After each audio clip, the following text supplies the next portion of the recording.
नाज़रीन, किसी भी ऑडियो लीक या वीडियो लीक के बाद पाकिस्तान तहरीक इंसाफ की गवर्नमेंट के दो तरह के रिस्पॉन्सेज होते हैं। अगर तो इस ऑडियो लीक या वीडियो लीक से PMLN को फ़ायदा हो रहा होता है तो वो ऑडियो और वीडियो जाली होती है और वो मरियम नवाज़ के मीडिया सेल में तैयार की गई होती है। लेकिन अगर किसी ऑडियो या वीडियो से PMLN को नुकसान हो रहा हो तो वो ऑडियो और वीडियो हर सूरत में असली होती है और जिम्मेदार लोगों ने रिलीज़ की होती है। अब सवाल ये पैदा होता है कि परवेज़ मलिक की वफ़ात के बाद उनकी अहलिया शाइस्ता परवेज़ मलिक, जो कि इससे पहले खुसूसी नशिस्त के ऊपर भी असेंबली में मौजूद थी, अब उन्होंने NA 133 से जनरल सीट के ऊपर इलेक्शन लड़ने का फैसला किया है। ऐसे में गवर्नमेंट की जानिब से उन पर प्रेशर बिल्डअप करने के लिए बकौल उनके एक ऐसी वीडियो सामने आई है जिसमें PMLN के जो अहलकार हैं वो पैसे दे रहे हैं बाकायदा वोटर्स को और उनसे बाकायदा कुरान मजीद के ऊपर हल्फ लिया जा रहा है कि वो बेगम शाइस्ता परवेज़ मलिक को वोट डालेंगे। अब तक इसके ऊपर PMLN का कोई भी ऑफिशियल रिस्पॉन्स सामने नहीं आया है। दूसरी जानिब पाकिस्तान तहरीक इंसाफ के जो तर्जुमान है पंजाब हुकूमत के हसन खावर, उनका ये कहना है कि PML ने जितने भी धांधली के तरीके सीखे हैं वो 80 और 90 की दहाई के परफेक्शन का नतीजा है और इसी वजह से PMLN वोट जो है खरीदने के ऊपर इक्तफा करती है और इसी वजह से PMLN इलेक्ट्रॉनिक वोटिंग मशीन की भी मुखालफत करती है, क्योंकि इलेक्ट्रॉनिक वोटिंग मशीन के इजरा के बाद जो वोट खरीदने का अमल है वो खुद ब खुद रुक जाएगा। अब ये जो बेगम शाइस्ता परवेज़ मलिक के 5 दिसंबर को होने वाले NA 133 के इंतखाब से पहले ये वीडियो मंजर आम पर आई है, क्या इस वीडियो का कोई नतीजा बरामद होगा? क्योंकि पाकिस्तान तहरीक इंसाफ के उम्मीदवार जमशेद चीमा साहब वो इस मुकाबले से बाहर हो चुके हैं और बज़ाहिर ये जो ग्राउंड है ये PMLN के लिए हमवार लग रहा है कि यहाँ से शाइस्ता परवेज़ मलिक जो है वो जीत जाएंगी। इसी तमाम तर सूरत हाल पर बात करने के लिए मेरे साथ स्टूडियोज़ में मौजूद हैं मोहतरम आमिर कुरैशी साहब, रहनुमाए पाकिस्तान तहरीक इंसाफ के। आमिर कुरैशी, ये जो बताइएगा कि ये जो वीडियो मंजर आम पर आई है इस पर आपकी क्या राय है? बिस्मिल्लाहिर्रहमानिर्रहीम। अच्छा, वैसे ये जो वीडियो सामने आई है, चूँकि मेरा बिल्कुल जो मेरा घर है वो बिल्कुल इस हलके के साथ है, तो इस हलके की काफ़ी खिदोखाल और चीज़ों का मुझे पता चलता रहता है और चीज़ें सामने आती रहती हैं। ये वीडियो तो मैं समझता हूँ काफ़ी लेट कुछ बाहर आई है। ये काम पिछले कई दिनों से चल रहा था वहाँ। ठीक है, ये वीडियो ठीक है, असली बिल्कुल बिल्कुल ठीक है वीडियो बिल्कुल। और उसके ऊपर मेरा ख्याल है इलेक्शन कमीशन ने नोटिस लेके उसके ऊपर RO को भी कह दिया तहकीक और इसका फ्रांजक होगा और चीज़ें सामने आ जाएंगी। अब सवाल ये है कि ये जो लोग कहा करते थे कि वोट को इज्जत दो, आज किस हद तक वो चले गए हैं कि जब उनके मुखालिफ, मैं नहीं समझता को बड़ा मजबूत इलेक्शन लड़ने वाला, जिसमें जो पाकिस्तान की सबसे बड़ी जमात पाकिस्तान तहरीक इंसाफ जिसने सबसे ज़्यादा वोट लिए पिछले इलेक्शन में, अगर उसका कैंडिडेट मौजूद ना होने के बावजूद ये इतने इनको खौफ है कि पता नहीं अवाम इनके साथ क्या करेगी, लोग क्या करेंगे। हालांकि परवेज़ मलिक साहब, मैं समझता हूँ अल्लाह ताला उनके दर्जात बुलंद करे, PMLN के उन लोगों में से थे कि जो बड़े अच्छे और मोतबर इंसान थे और इसी वजह से उनकी इनके पास मैं समझता हूँ कि कैंडिडेट का भी शायद फुकदान था कि उन्हीं के फैमिली से ला के लड़ाया गया कि चूँकि आज जो अपोजिशन का बयानी है वो बुरी तरह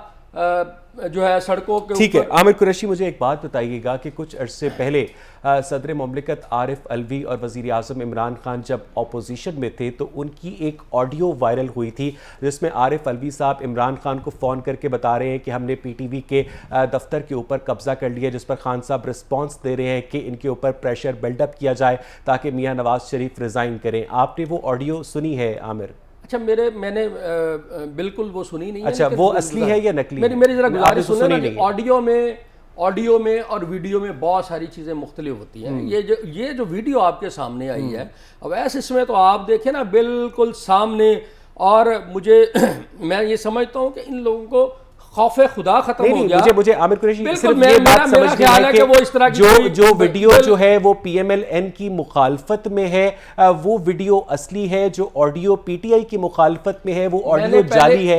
ये डबल स्टैंडर्ड्स क्यों? नहीं है, उसका भी वो उस वक्त फोरेंसिक करवाते हैं, लेकिन मैं ये समझता हूं, अच्छा ये तो आपने बगैर फोरेंसिक के कह दिया कि असली है। नहीं, अब इसके ऊपर तो बन गया ना ये। आप इस वीडियो की नोयत तो देखें क्या है सर, उसमें आप उस वीडियो की नोयत तो देखें। मेरी जरा गुजारिश समझे ना अवैस भाई, इस वीडियो की नोयत तो आप देखेंगे क्या है कि लोगों, और ये मैंने आपसे पहले गुजारिश में मैं इसलिए बड़े वसूख से कह रहा हूं कि ये वीडियो जो असल है, साकिब निसार साहब की ऑडियो है वो असली है। मुझे कंप्लीट करने जो साकिब मुझे सर मेरी बात तो जी। मैं इसलिए बड़े वसूख से कह रहा हूं कि मैं इस हल्के को बड़ी अच्छी तरह जानता हूं और इसके बिल्कुल करीब मेरा घर है, इस लिहाज से रोज वहां से, चूंकि हम एक ठीक है, मैंने ये आपकी बात रिपीट कर रहे हैं। साकिब निसार साहब की जो ऑडियो है वो देखिए, इसके ऊपर उनका साकिब निसार साहब का बड़ा शदीद रद्द-ए-अमल भी आ गया। अच्छा, वो भी जाली है। देखिए, उसका जवाब साकिब निसार साहब ने देना है और उनका रद्द-ए-अमल आ गया। फवाद साहब ने कह दिया वो जाली है। बिल्कुल जाली है। इसका मतलब ये है कि जो भी ऑडियो या वीडियो जो है वो PTI की मुखालफत में होगी वो जाली होगी, और जो नून लीग की मुखालफत में होगी वो असली होगी। शायद मैं समझता हूँ आपका बयान है ना, इसमें इसके ऊपर मैं आपकी राय को मैं तो महदूद नहीं कर सकता। जो अरशद मलिक साहब की वीडियो रिलीज हुई थी वो भी जाली थी।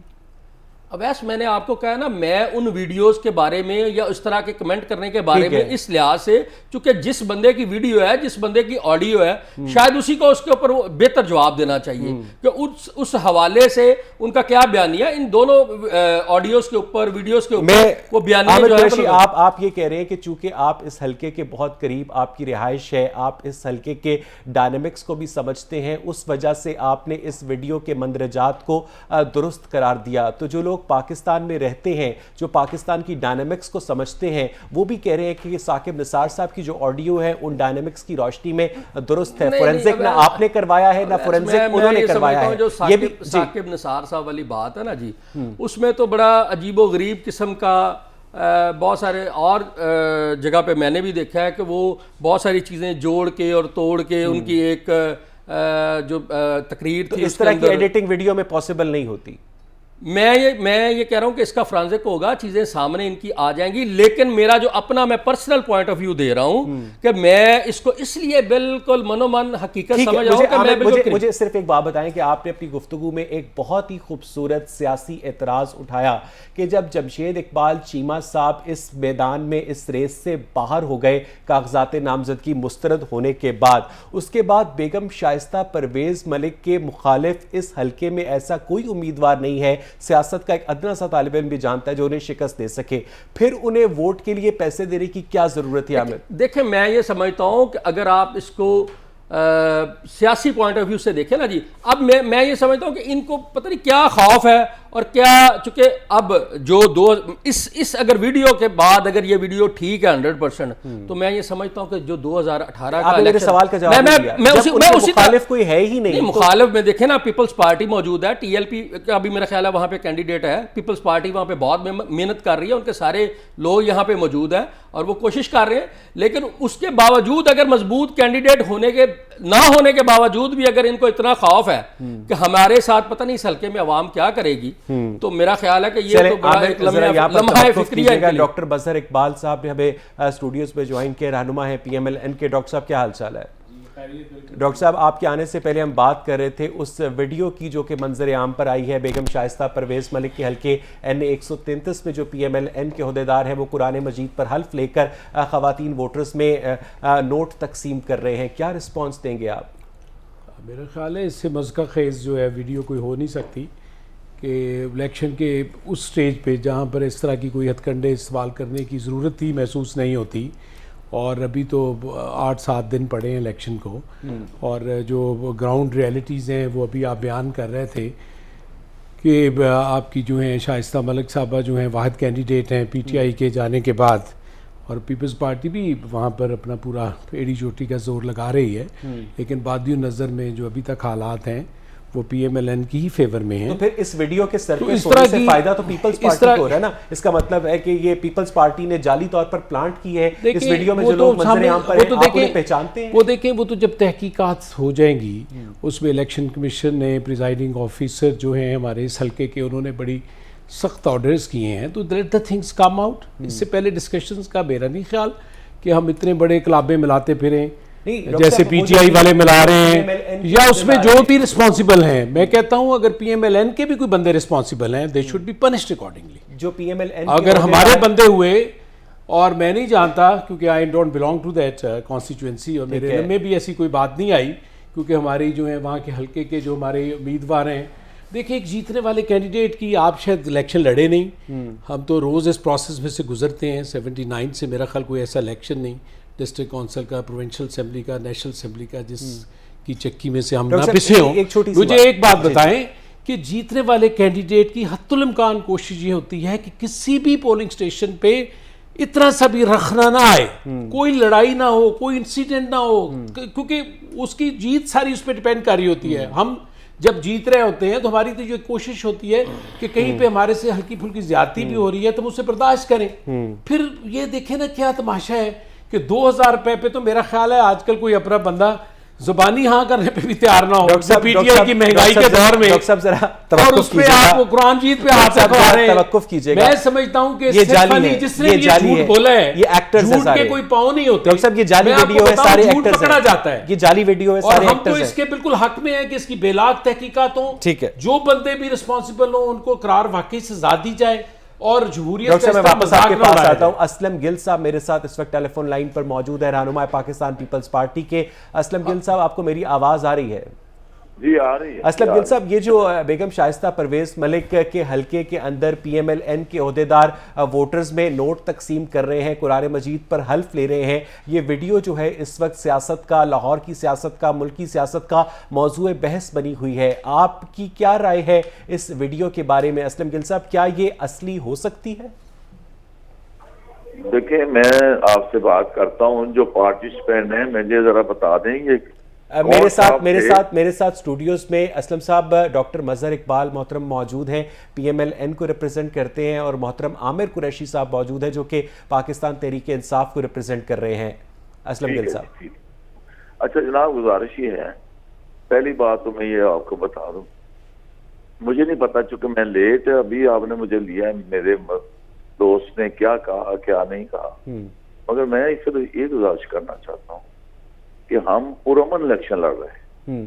ये जब से लाहौर में बहाल हुआ है, या इनके टाउन्स वगैरह जो चीफ हैं वो बहाल हुए हैं, तो इन्होंने पहले तो हमारे बैनर उतारने शुरू कर दिए, गुलबर्ग टाउन और निश्तर टाउन। आप मुबश्शिर जावेद साहब की बात कर रहे हैं, उन्होंने पीएमएलएन का मेयर होने की वजह से आपके बैनर्स उतारने शुरू कर दिए गिल साहब? लगा के, और हमें जनाब वो उन्होंने हमारे जो बैनर और फ्लैक्सें उतारी हैं। जी जी गिल साहब, मैं सुन रहा हूं, आप कंटिन्यू कीजिए। एक ज्यादती है, चले इससे भी आगे चलते हैं। बात यह है, पाकिस्तान पीपल्स पार्टी, ये हल्के की जब बात होती है ना, वो जी ये तो इन्होंने तो इतने वोट लिए हैं और हमने 90,000 वोट लिए हैं। मैं वो देखो, ये अप डाउन सियासत में आता रहता है। ये जुल्फकार गिल साहब, मैं ये बैनर्स वाली बात का जवाब लेता हूं डॉक्टर मजहर से। सिर्फ ये बताइएगा कि ये जो वीडियो है जिसमें नून लीग के ओहदेदार वोट खरीद रहे हैं, इस वीडियो के बारे में आपकी क्या राय है गिल साहब? मैं समझता हूं कि देखें, बात ये है कि ये वीडियो जो है वो तो फ्रांसिक उसका होगा तो मुझे पता चलेगा, मैं किसी पे कोई इस तरह की बात नहीं करना चाहता।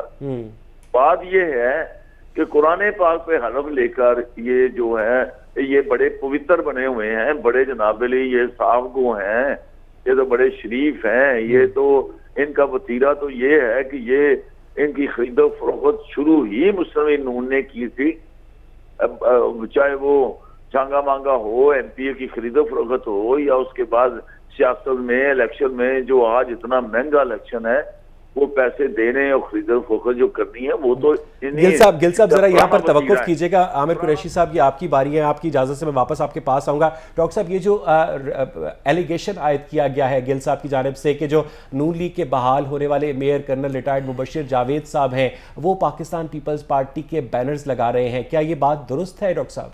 अगर ये दुरुस्त है, जैसे कि असलम गिल साहब हमारे लिए बहुत मोहतरम है, पुराने सियासी कारकुन हैं, और अगर ऐसी कोई बात है तो इसकी मैं पुरजोर मजम्मत करता हूँ। इलेक्शन कमीशन तो ये कर सकता है कि अगर साइज़ से बड़े बैनर्स हों, साइज़ से बड़े पोस्टर्स हों, क्योंकि हम तो खुद रोज़ इलेक्शन लड़ते हैं, वो तो इस तरह की शिकायत पर नोटिस लें तो बनता है। अदरवाइज कैंडिडेट्स को बिल्कुल फ्री हैंड होना चाहिए, क्योंकि इलेक्शन का मामला है, ज़िमनी इलेक्शन का मामला है, आपने एक माहौल बनाना है इलेक्शन का। उसमें अगर बैनर्स नहीं लगाएंगे, पोस्टर्स जो भी आपको जितने के फिनांसेस अलाउ करते हैं, जो कि मेरा ख्याल 50 लाख हैं MNA के हल्के के लिए जो इलेक्शन कमीशन ने इजाज़त दी हुई है, एक हल्के के अखराजात के लिए, इंक्लूडिंग आपके सपोर्टर्स और सारे स्पॉन्सर्स मिला के, अगर वो उसमें अगर कोई लगा रहा है, तो मेरा ख्याल है कि इन दिनों में, जबकि 7-8 दिन की बात है, कॉरपोरेशन का अमला या जो है AC DCs वगैरह, उनको इस तरह की कोई भी आमिर कुरैशी साहब, नहीं करनी आपको चाहिए। क्या लगता है कि जो मातहत सरकारी अमला है वो मुबश्शिर जावेद साहब के कहने पर पाकिस्तान पीपल्स पार्टी के बैनर्स लगा सकता है? और इस वीडियो के बारे में जिस तरह से असलम गिल साहब ने बगैर फोरेंसिक टेस्ट के कोई भी तबसरा करने से इनकार कर दिया, और आपने बगैर फोरेंसिक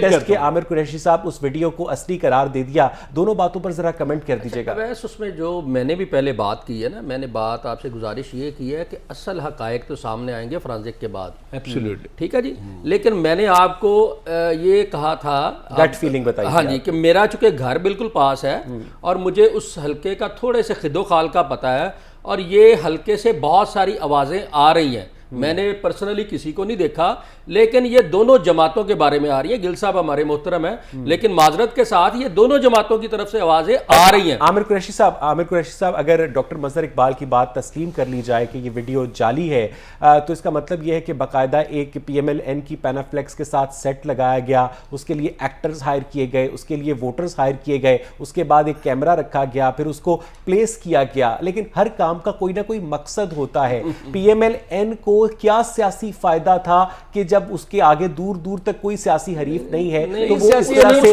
मैं आपको ये बताऊं कि ये सारे काम खुफिया होते हैं। अगर कोई हरीफ है भी, जैसे असलम गिल साहब बड़ी मेहनत कर रहे हैं माशाल्लाह, पीपल्स पार्टी एक जमहूरी पार्टी है, हमें बड़ी खुशी हुई है कि दोबारा मैदान में आई है, और ये जो गैर जमहूरी एक्टर्स हैं जो कि फस्तायत को और फासिस्ट जो यहाँ पे पॉलिटिक्स को लेके आए हैं और जो गोबल के नज़रिए पे चल रहे हैं, उनके मुकाबले में अगर पीपल्स पार्टी की इमरजेंस होती है तो हमें तो ये बहुत खुशी की बात है। जी आमिर कुरैशी, ठीक है। और दूसरी बात ये है कि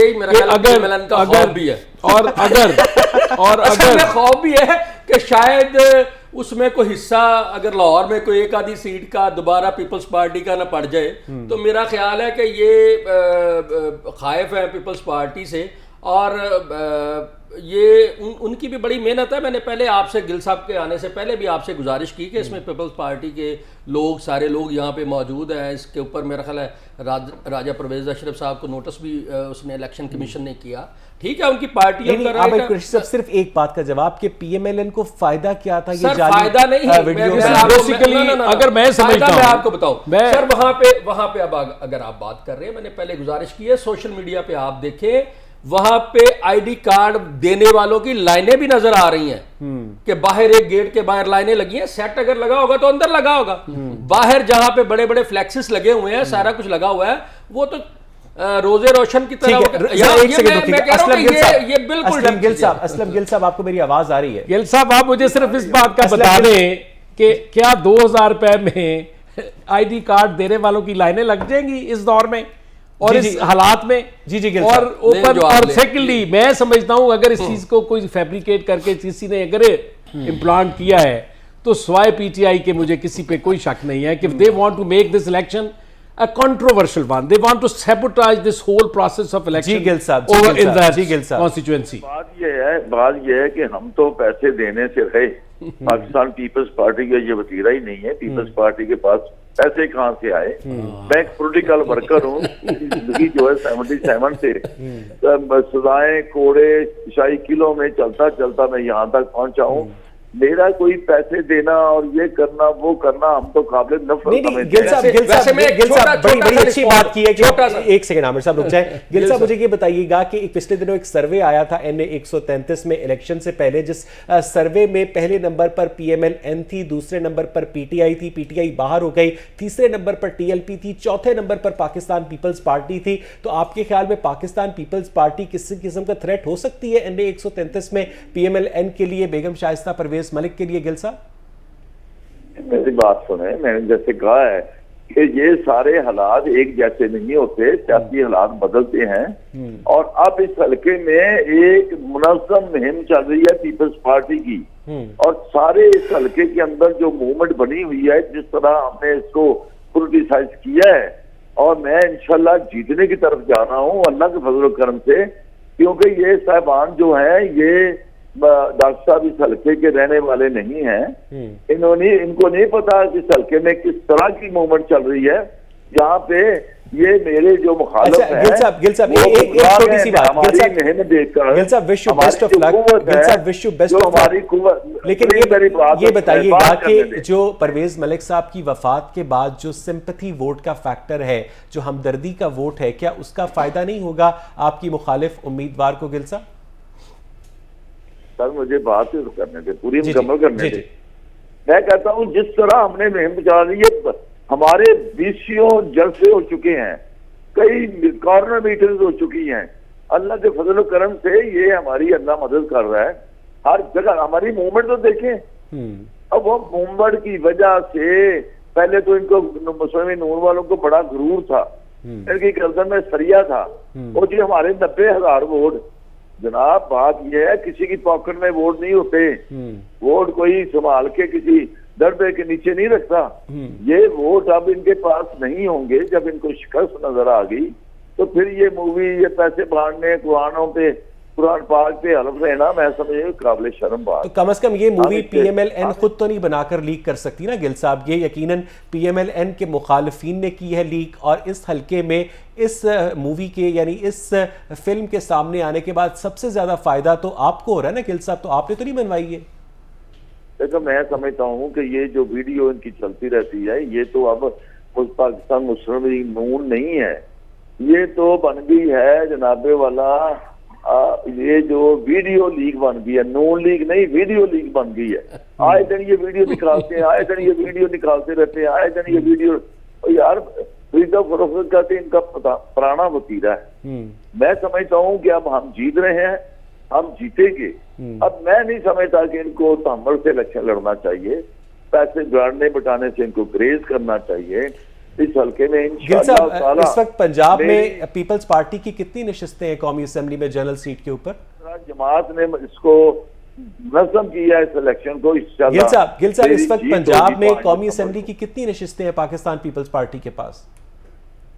पीपल्स पार्टी के पास जितनी भी हो, नहीं कितनी 8 हो 7 हो, ठीक है, इसका क्या बनता है जी? तो इसका मतलब ये है कि जब एक जनरल मैंडेट पंजाब के लोगों ने नहीं दिया पाकिस्तान पीपल्स पार्टी को, पाकिस्तान पीपल्स पार्टी को रिजेक्ट किया है पंजाब के लोगों ने, तो आपने ऐसा क्या इस हल्के के लोगों से वादा किया है जो लोग आपकी जानिब टूट कर आएंगे और आप PMLN को शिकस्त फाश देने में कामयाब हो जाएंगे? गिल साहब मेरे भाई, ये घोड़ा और ये मैदान जब 5 दिसंबर की शाम को मैं जीतूंगा तो आपको आपकी इस बात का जवाब मिल जाएगा। बहुत शुक्रिया गिल साहब। डॉक्टर मजहर इकबाल, आपने गिल साहब की गुफ्तगू सुनी, वो बहुत ज़्यादा कॉन्फिडेंट नज़र आए और बहुत ज़्यादा नाला भी नज़र आए, और ये वही पाकिस्तान पीपल्स पार्टी है जो कुछ अर्सा पहले PDM के बैनर में आपके साथ मौजूद थी। ये जो सियासी डिस्टेंसिंग है, इसकी वजह एक्सप्लेन करना पसंद करेंगे डॉक्टर साहब आप व्यूअर्स को? इलेक्शन है ना सर, इलेक्शन में हर पार्टी ने अपनी कारकर्दगी पे और अपने जो है मंशूर के मुताबिक जाना है, और उसमें कैंडिडेट्स की इस वक्त जो है वो हद्दुल इम्कान कोशिश होती है, और इस वक्त उनकी राइवल PMLN है, तो उनका हक बनता है हर तरह की बातें वो कर रहे हैं बीइंग ए कैंडिडेट। और वो ये डिस्टेंसिंग तो हमेशा होनी है जब भी इलेक्शन होने हैं। PDM कोई एक प्लेटफॉर्म पे इलेक्शन तो नहीं लड़ने का उन्होंने एक दूसरे को कहा, ये तो एक जो है वो रेस्टोरेशन ऑफ जो है ये जमहूरी हुकूमत के लिए है। सवाल आमिर कुरैशी साहब के, जिस तरह से अभी गिल साहब कह रहे थे कि PMLN जो है वो ऑडियो वीडियो लीक का मरकज़ बन चुकी है, आपने भी इसी से मिलती जुलती बात की। मुझे ये बताइएगा कि पहले किसी की वीडियो मंजर आम पर आती थी तो वो शर्मिंदा हो जाता था, किसी की ऑडियो मंजर आम पर आती थी तो वो शर्मिंदा हो जाता था, लोगों का फ़ोन उठाना छोड़ देता था। अब हिसाब उलट हो गया है कि धड़ल्ले से कहा जाता है कि अगर ये वीडियो या ऑडियो हमारे खिलाफ है तो ये जाली है, अगर हमारे हक में है तो असली है। लोगों के अंदर वो जो सेंस ऑफ मोरालिटी है, क्या उसका डिक्लाइन नहीं आया आमिर साहब? मेरा ख्याल है कि मैं ये जनरल क्वेश्चन, मैं जनरली आपको जवाब दे रहा हूं। बिल्कुल आपकी बात ठीक है कि जो चीज़ें बढ़ती जा रही हैं, लोगों का वो कहते हैं ना हौसला बढ़ता जा रहा है और उनका वो शर्म हया कम होती जा रही है कि पहले वाकई बिल्कुल ऐसे है कि लोग थोड़ा सा इस पे शर्मिंदा होते थे और इन बातों को गलत समझा जाता था, लेकिन अब शायद हालात मुख्तलिफ हैं। दूसरा मैं इसमें थोड़ा सा एक और ऐड कर दूं, मैं गिल साहब ने कुछ बातें की हैं उसको मैं जवाब दे दूं। जी प्लीज। इनकी जो एक पीपी है ना, इसमें वाकई बड़ी मेहनत कर रहे हैं। अब मैं पर्टिकुलरली वो कुछ एरियाज़ हैं, मैं चुंगी का एरिया है, इस तरह के एरियाज़ हैं जिसमें इनके लोग बड़ी मेहनत कर रहे हैं। वो समझ रहे हैं मैं जिस टाउन में कह रहा हूँ, चूंकि मुझे उस हल्के का, हमने भी वहां पे इलेक्शन लड़ा है जहाँ चौधरी साहब का, तो अब ये सारी सूरत हाल के बाद ये हल्का बहुत मुतनाज़िया है 2018 के इलेक्शन में। ठीक है, मुझे यहाँ पर एक ब्रेक लेनी है आमिर कुरैशी नाज़रीन। जब हम ब्रेक से वापस आएंगे तो अपने इस प्रोग्राम का सिलसिला आगे बढ़ाएंगे। Stay with us.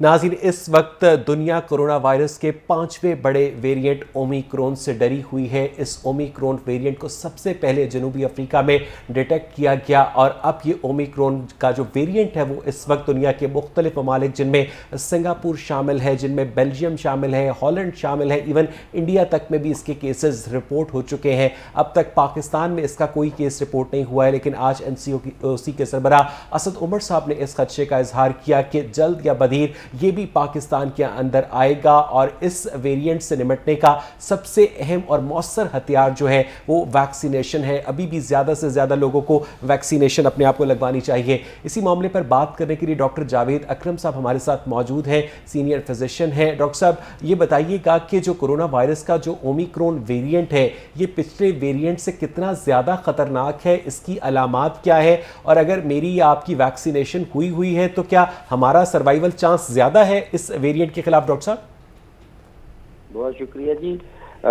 देखिए, ये जो वायरस है RNA वायरस है और बहुत बड़े साइज की वायरस है जो वुहान 2019 दिसंबर में मंजर आम पे आई और चमगादड़ या हॉर्सशू बैट के जरिए ये इंसानों को लगी।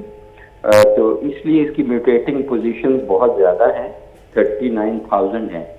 और जैसे हमें पता है अल्फा, बीटा, गैम्डा ये सारी पहले म्यूटेशन आ चुकी, फिर डेल्टा आई आखिरी जो सिग्निफिकेंट थी, और अब ये जो ओमिक्रॉन आई है ये इसमें कोई 50 से ज़्यादा म्यूटेशंस हैं एकदम, यानी कि ये बहुत ज़्यादा म्यूटेशंस हैं नंबर्स में, और वो हैं भी इसकी स्पाइक प्रोटीन्स में जिसके ज़रिए ये वायरस एक लगती है एक इंसान से दूसरे इंसान को, क्योंकि उस वही अटैचमेंट सिस्टम है इसका इंसान के जिस्म में दाखिल होने का फेफड़ों के जरिए। इसलिए जाहिर है कि इतनी ज़्यादा म्यूटेशन आने जाने का से हम बहुत कंसर्न हैं, WHO कंसर्न है, इसीलिए इसको वेरिएंट ऑफ कंसर्न कहा जाता है। वेरिएंट वो नहीं कहा जाता वेरिएंट ऑफ इंटरेस्ट खाली। तो इसलिए एहतियात बहुत ज़्यादा ज़रूरी है, और एहतियात में जाहिर है हम सबको पता है कि मास्क में जीरो टॉलरेंस। डॉक्टर साहब, जब भी जिंदगी अपने मामूल की जानिब लौटने लगती है, जब भी केसेस कम होते हैं, जब भी तालीमी इदारे खुलते हैं, कारोबारी सरगर्मियां बहाल होती हैं, तो हम देखते हैं कि कोई ना कोई नया वेरिएंट सामने आ जाता है। तो बीइंग अ साइंटिस्ट आप क्या समझते हैं कि कब तक जो ह्यूमन रेस है इस कोरोना और इसके मुख्तलिफ वेरिएंट्स पर काबू पा लेगी, और जो मेरी और आपकी वैक्सीनेशन हुई है क्या वो काफ़ी है डॉक्टर साहब, या हमें बूस्टर डोज की ज़रूरत है? देखें जी, सबसे पहले तो मैं ये बता दूं कि जब तक ये वायरस को आप रुखसत नहीं करेंगे दुनिया में, उस वक्त तक ये वेरिएशंस और म्यूटेशंस आती रहेंगी, इसको कोई नहीं रोक सकता। ये तो अभी बड़ी कम आई हैं, इससे भी बहुत ज़्यादा आती हैं, और इसलिए उसको दुनिया से भेजने का तरीका ये है कि सारे ममालिक, दुनिया का हर मुल्क अपने 80% लोगों को वैक्सीनेट करे फौरी तौर पर, तो ताकि हर्ड इम्यूनिटी ग्लोबल लेवल पे क्रिएट हो। हमें पता है अफ्रीका में 60% लोगों को लगी है वैक्सीन अभी तक, पाकिस्तान में 50% के करीब। तो जाहिर है कि अभी बहुत गुंजाइश है कि हम तमाम मुल्क। तो डॉक्टर साहब हमें बूस्टर शॉट की ज़रूरत है? नहीं जी, मेरा नहीं ख्याल बूस्टर की कोई ज़रूरत है। मेरा ये ख्याल है कि आपको जो वैक्सीन लगी हैं या हम लोगों को लगी हैं वो होपफुली मुअस्सर होंगी, लेकिन मुअस्सर उनका होना किसी कदरे कम होगा। जहाँ तक ये जो म्यूटेशन है इसका बहुत अर्ली होगा। अभी 4 दिन पहले ये मंजर आम पे आई है, पहली दफ़ा जो पहला केस रिपोर्ट हुआ 24 नवंबर को हुआ। तो इसलिए हमें वेट करना पड़ेगा ये कहने के लिए कि वैक्सीन करामद हैं या नहीं जो पहले लग चुकी हैं, लेकिन डेफिनेटली उनकी एफिकेसी कम ज़रूर हुई होगी, क्योंकि हर म्यूटेशन के साथ उनकी एफिकेसी कम होती है। अगर प्रोटेक्शन 80% थी तो 70% रह जाएगी फ्रॉम एनी डिजीज, लेकिन ज्यादातर वैक्सीन का फायदा ये होता है। अच्छा डॉक्टर साहब, आप एक रिनाउंड पर्सन हैं, पूरा पाकिस्तान आपको जानता है, आपकी मौजूदगी का फ़ायदा उठाते हुए क्या आप इन मिथ्स की तरदीद करना पसंद करेंगे, लोगों को बताएंगे कि कोरोना वायरस जो है कोई वाहमा नहीं है, कोई मिथ नहीं है, बल्कि असल में एक हकीकत है और वैक्सीन लगवाना कितना ज़रूरी है? डॉक्टर साहब, जैसे मैंने अभी कहा कि वैक्सीन लगाना इंतहाई ज़रूरी अमल है, ना सिर्फ आपके अपने लिए या मेरे लिए, कि अगर बीमारी अगर आपको होगी वैक्सीन लगने के बाद, वो सीरियस बीमारी नहीं होगी, आपकी जान को खतरा नहीं होगा। और दूसरा ये है, उससे भी ज़्यादा अमल ये है कि इस वायरस को आपने रुखसत करना है तो अपना हिस्सा डालना पड़ेगा।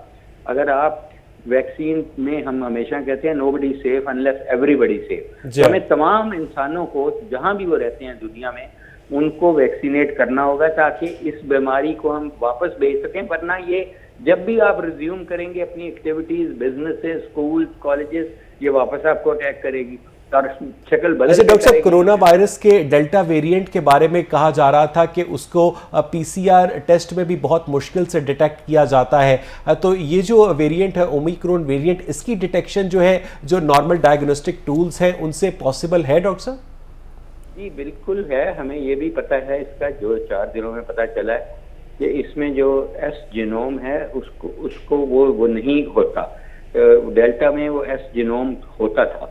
तो इसलिए डेफिनेटली इसके टेस्ट रिवाइज होते रहते हैं और हमने कर भी लिए हैं रिवाइज, जो इस वक्त हम टेस्ट कर रहे हैं और हम जीनोमिक सीक्वेंसिंग भी करते हैं यूनिवर्सिटी में, तो हमें इन म्यूटेशंस का बहुत बहुत शुक्रिया डॉक्टर जावेद अकरम आपके कीमती वक्त के लिए।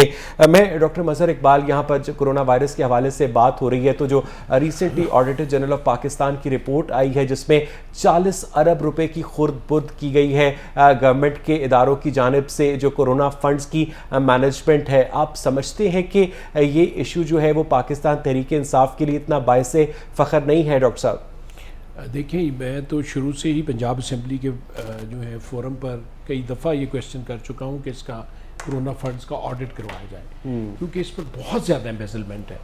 फ्रॉम द नेशनल जो आपका वो सेल था, नेशनल डिज़ास्टर सेल की मैनेजमेंट से लेके प्रोविंशियल लेवल तक, हर लेवल पर हमारे यहाँ पर अगर आप देखें तो मैं आपको सिर्फ एक सिंपल सी बात से समझा देता हूँ कि पूरा मेयो हॉस्पिटल बंद था, सारी इलेक्टिव सर्जरीज बंद थी, सारे आउटडोर बंद थे और 200 बेड जो है वो कोरोना के पेशेंट्स के ट्रीट हो रहे थे। आप अंदाज़ा लगाएं कि सारे हॉस्पिटल का अरबों रुपए का सालाना फंड आपने सारा यूटिलाइजेशन उसकी बंद की हुई है और कोरोना के फंड्स आप अलहदा यूज कर रहे हैं जिन पे अरबों रुपए आप खर्च रहे हैं। इसी तरह आपका जो था ये कन्वेंशन सेंटर के अंदर जो आपने बनाया और जिस तरह की परचेजेस की गई, 25 लाख वेंटिलेटर 45 लाख रुपए में खरीद के डब्बों में बंद पड़े हैं डिस्ट्रिक्ट हेडक्वार्टर हॉस्पिटल्स पर जहां जहां भेजे गए, इसमें तो इतनी एम्बेसलमेंट है कि आप मेरा ख्याल है 40 आखिरी सवाल आमिर साहब, और फिर वर्ल्ड बैंक और फिर आपकी जो है हर एक ने आपको पाकिस्तान तहरीक इंसाफ की जो ईमानदार हुकूमत है, पंजाब गवर्नमेंट बार बार ये कहती रही, मरकजी गवर्नमेंट ये कहती रही कि हमारे दौर में कोई स्कैंडल सामने नहीं आया, ऑडिटर जनरल ऑफ पाकिस्तान कह रहे हैं कि 40 अरब रुपए की एम्बेसलमेंट हुई है, क्या रिस्पॉन्स देंगे आप? इसके ऊपर तो अभी मेरा ख्याल है काफ़ी डिबेट की ज़रूरत है और चीज़ें सामने आएंगी। अगर कोई ऐसी चीज़ सामने आई और हमारे मेरी ज़रा गुजारिश सुन लें, मुझे बात तो कंप्लीट करने देना। अगर कोई इसमें बंदा मुलव्वस हुआ तो उसको बिल्कुल मेरा नहीं ख्याल कि हमारी गवर्नमेंट स्पेयर करेगी, लेकिन इस वक्त जो गवर्नमेंट की तारीफ करने की ज़रूरत है और गवर्नमेंट ने जिस तरह कोरोना के ऊपर और आप दुनिया में एक्नॉलेज हुए कि आपने कोरोना के लिए बड़ी अच्छे इकदामात किए। 40 अरब जो है ये नहीं, इसके ऊपर मैंने पहले आपसे गुजारिश कर दी ना, अगर कोई चीज निकलेगी, कोई चीज होगी और इसके ऊपर बिल्कुल तहकीकात हो रही होंगी और जो अदारे हैं वो इसके ऊपर अपने मुताबिक काम करेंगे। इसमें हमने ना किसी को रोकना है। बहुत शुक्रिया आमिर कुरैशी साहब, बहुत बहुत शुक्रिया डॉक्टर मजहर इकबाल इस पर अपनी रिस्पॉन्स देने के लिए। नाज़रीन, मुझे यहाँ पर एक ब्रेक लेनी है, स्टे विद अस।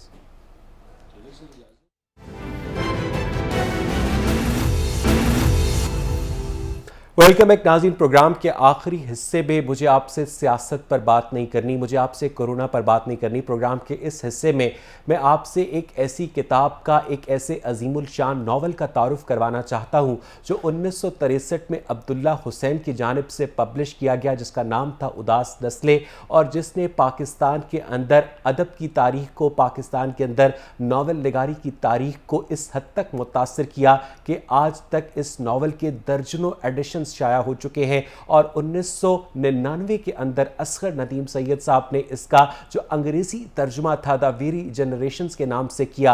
ये नावल जो है वो तकसीम हिंद के पस मंजर में लिखा गया। ये नावल अपने अंदर उन तमाम नस्लों का दुख, उन तमाम नस्लों का अलमिया बयान करता है जिन्होंने तकसीम हिंद के अंदर अपने प्यारों को खोआ। इस नावल का आगाज़ होता है 1857 की जंग आज़ादी से, और उसके बाद जलियांवाला बाग का सानिया हो, उसके बाद जो ब्रिटिश कॉलोनियल राज था उसके अंदर मुस्लिम आइडेंटिटी हो, उन तमाम जो एलिमेंट्स हैं उन्हें बहुत खूबसूरत तरीके से अब्दुल्ला हुसैन के नावल उदास नस्लें के अंदर पिरोया गया है। अब्दुल्ला हुसैन से मेरी एक मुलाकात फरवरी 2013 के अंदर कराची के एक लिटरेरी फेस्टिवल के अंदर हुई, और अब्दुल्ला साहब ने इस बात पर नहायत खुशी का इजहार किया कि ये नावल उनकी ज़िंदगी की एक अहम तरीन अचीवमेंट है। अब्दुल्ला साहब इस नावल के बारे में ये कहा करते थे कि इस नावल की खुशकिस्मती और हमारी बदकिस्मती ये है कि हर आने वाली जो नस्ल है वो पिछली नस्ल से ज़्यादा उदास होती जा रही है। अगर इस नावल का जो मरकज़ी प्लॉट है उसके मुताल्लिक मैं आपको बताऊं तो इसमें एक